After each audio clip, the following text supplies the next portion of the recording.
अस्सलामुअलैकुम। Top Pakistani dramas channel में खुश आमदीद दोस्तों। ड्रामा सीरियल हब्स की ज़बरदस्ती नई प्रोमो के साथ हम हाजिर हैं।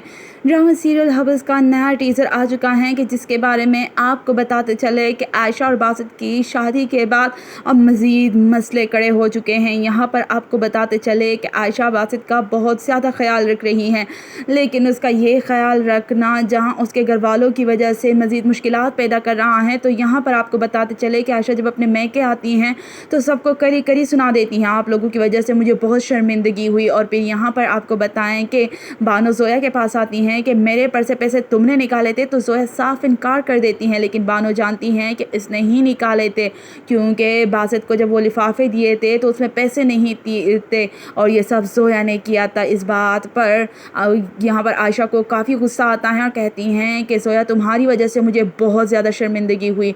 आपको बताते चले कि अब आयशा बासित का बहुत ज़्यादा ख्याल रखने लग गई हैं और जब बासित ऑफ़िस के लिए जा रहा होता है तो जहाँ पर वो उसे खुदा हाफिज़ कहने के लिए आती हैं, तो वहीं पर वो जो अपना बटवा घर भूल आया होता है फ़ौरन से आयशा लेकर आती हैं और कहती हैं आप ये भूल गए थे। ये देख कर बासित उसका शुक्रिया अदा करता है, लेकिन आयशा उस पर कोई हक जताना नहीं चाहती फ़िलहाल। और फिर ऑफ़िस पहुँचते ही यहाँ पर आयशा की अम्मी की कॉल आ गई हैं, बानो को अपने ऑफ़िस में जॉब दे दो, तुम्हारे ऑफ़िस में रहेगी तो मुझे थोड़ी तसल्ली रहेगी। ये बात सुनकर तो बासित को काफ़ी ज़्यादा गुस्सा आ रहा है। एक तो इस औरत ने इतने पैसे ले लिए, ऊपर से हर दूसरे दिन कोई ना कोई काम आन पहुंचता है इसका। और यहाँ पर बताएं आपको कि जब बासित घर आता है तो यहाँ पर उसकी नज़रें अब आयशा को ढूंढ रही होती हैं। आयशा टेरेस में खड़ी होती हैं, बासित वहाँ पे आता है कि तुम्हारा हक है मुझसे पैसे लेना, उससे लेते हुए तुम्हें शर्म आती है जबकि वो तुम्हारा हक है, लेकिन तुम एक मामूली सी नौकरी करोगे अपने घर वालों के लिए, उसके लिए तुम्हें शर्म नहीं आएगी। और आज तुम्हारी अम्मी की कॉल आई थी कि बानो को तुम्हारे ऑफिस में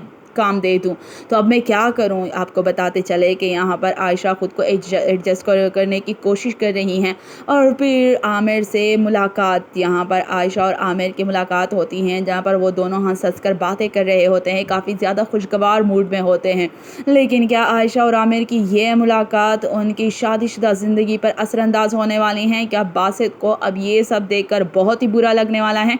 कमेंट में अपनी कीमती राय ज़रूर दीजिएगा कि क्या आने वाली अक़सात में अब बासित जो कि आयशा की मोहब्बत में गिरफ़्तार होने वाला है, वो आमिर को आयशा के करीब बर्दाश्त नहीं कर पाएगा। किसी दूसरे शख्स से आयशा की ये खुशगुफ्तारी बासित से बर्दाश्त नहीं होगी। कमेंट में अपनी कीमती राय ज़रूर दीजिएगा, लाइक करके ज़रूर बताइएगा कि आपको हमारी ये प्रोमो कैसी लगी।